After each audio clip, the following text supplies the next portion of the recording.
Continuamos en Doctor en Casa y vamos a hablar de un tema muy importante para las personas que hoy día no pueden tener familia. ¿Cómo afectan las infecciones de transmisión sexual en la fertilidad? Vamos a hablar con Sergio Varela, el ginecólogo obstetra de la clínica SG Fertility. Gracias, Sergio, por estar hoy día con nosotros en el programa. Gracias a ti. Un tema muy importante, el tema de la fertilidad. Muchas parejas están preocupadas hoy día por eso y queremos conocer de tu experiencia, de lo que tú conoces hoy día del tema, cómo las infecciones de transmisión sexual están afectando directamente esta posibilidad que están viendo tan lejana de repente los papás. La infertilidad ha ido aumentando progresivamente con el tiempo y probablemente ahora estamos más cercanos a lo que es un país desarrollado, que es cercano al 15% de la población. 15%. Es importante, pasamos de un 10 más o menos a un 15%.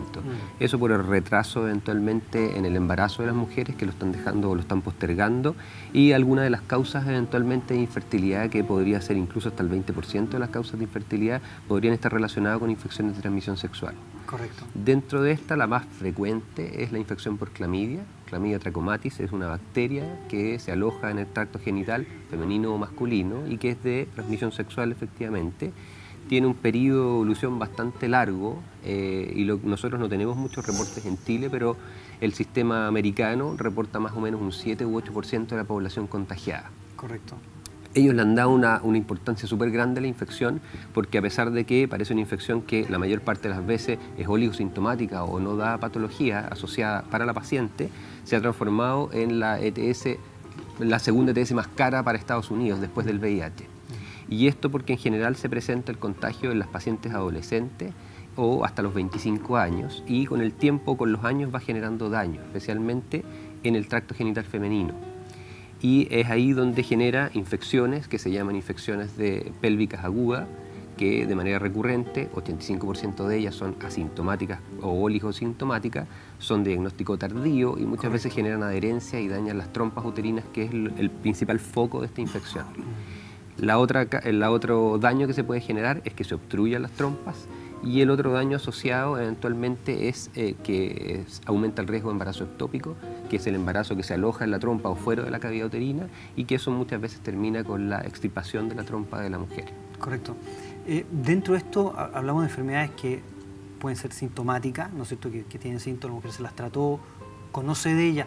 Hay enfermedades que puedan cursar sin dar síntomas y que la mujer después, en el examen con el ginecólogo, se entere y diga: ah, yo tuve esto o me pasó esto y producto de esto no puedo tener hijos hoy día.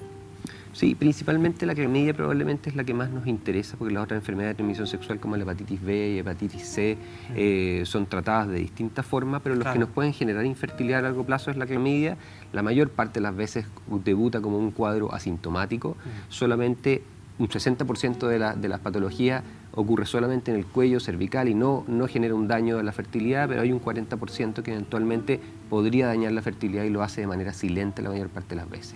Es por eso que el enfoque de Estados Unidos, no todavía nosotros, desgraciadamente debería empezar como programa, es que a las pacientes jóvenes se les hace un screening.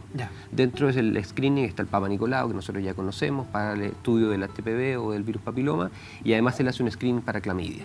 Eso porque lo que están pensando es que si la paciente tiene menos de 25 años, yo detecto esta enfermedad, eventualmente la trato, se trata con antibióticos por 10 días y el efecto está solucionado, eventualmente también a la pareja. Y eso evita el daño a largo plazo que podría generar estas infecciones recurrentes ginecológicas, o el daño, que es un daño más bien silente de las trompas y que se genera porque este microorganismo o bacteria tiene un desarrollo que es intracelular y genera una inflamación en la trompa que la va dañando progresivamente.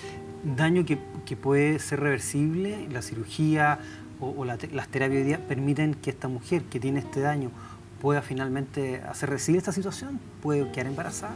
No, la mayor parte de las veces el daño que se genera es irreversible, y la mayor parte de las veces nosotros podemos resolverlo por vía laparoscópica o una cirugía, en los casos que es factible hacerlo, y en otros casos eventualmente requiere de tratamientos de reproducción, que puede ser de baja o de alta complejidad, como una fecundación in vitro, que es lo que nosotros realizamos en SG Fertility. Correcto. Entendemos que una parte de esto, ¿no es cierto?, tiene que ver con las infecciones de transmisión sexual. ¿Cuál es la otra causa que tú dirías es bastante importante o frecuente dentro de los problemas de fertilidad? Además de las infecciones de transmisión sexual. Bueno, las causas importantes actualmente, probablemente la mayor, es el postergamiento de la maternidad de las mujeres. Eso porque disminuye la cantidad y la calidad de los óvulos, por lo tanto, al contrario de los hombres, que vamos generando espermatozoides de manera continua cada 3 meses y nuestra reproducción se mantiene a lo largo del tiempo, en las mujeres no, tienen una vida útil el ovario y se va perdiendo esta capacidad reproductiva a medida que avanza la edad porque empeora la calidad y disminuye la calidad de los óvulos. Así que esas son las principales causas. Es una tendencia bastante importante. Bastante importante. Lo que tienen la mayor parte de las clínicas y centros evaluados actualmente es que la mayoría de las mujeres se estaba embarazando por primera vez a los 32 años. Correcto. Al contrario de lo que nos ocurría antes como población, que la mayoría de los embarazos eran en la década de los 20. ¿Y en qué edad o a qué edad recomendarías tú, por ejemplo, el tema de congelar o guardar óvulos, por ejemplo? ¿Hay alguna edad que siempre la mejor edad para preservar fertilidad es lo antes posible?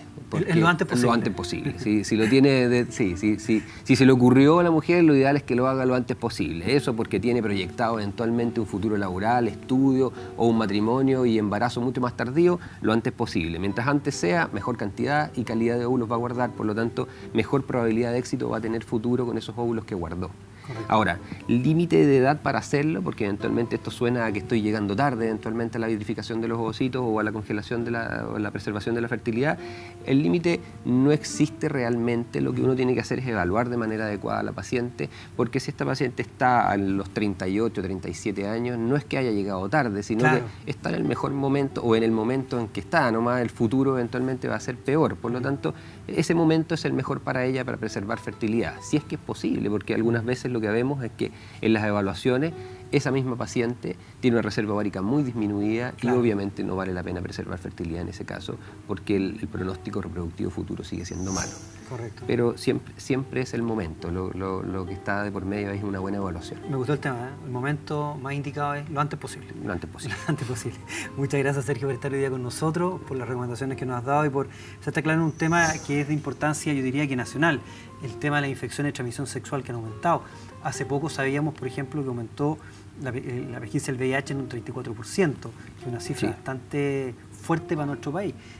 Junto con eso, hoy día no entendemos cómo existe tan poca adherencia a las campañas de protección con la vacuna del virus papiloma, por ejemplo. Hablaban ahí del norte, Antofagasta, hubo una muy poca asistencia de las niñitas, por ejemplo, al tema de la vacunación. Son políticas o temas que tenemos que estar poniendo, ¿no es cierto?, en el tapete de las comunicaciones, la educación sexual, que es bastante precaria en nuestro país, tenemos que impulsarla con mayor decisión, ¿no?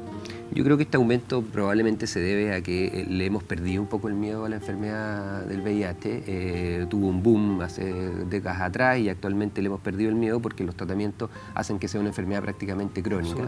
Y eso ha bajado la guardia de las personas en que su sexualidad es menos cuidadosa actualmente y también probablemente de las autoridades y del sistema de salud, que ha bajado también la guardia en la prevención y en la información hacia los pacientes para prevenir. De hecho, también está demostrado que somos un país que usa poco preservativo y eso también aumenta las probabilidades de riesgo de infección. Así es. Muchas gracias, Sergio, por estar con nosotros y gracias a SG Fertility. Muchas gracias, doctor. Hacemos la pausa, ya sigo con más Doctor en Casa.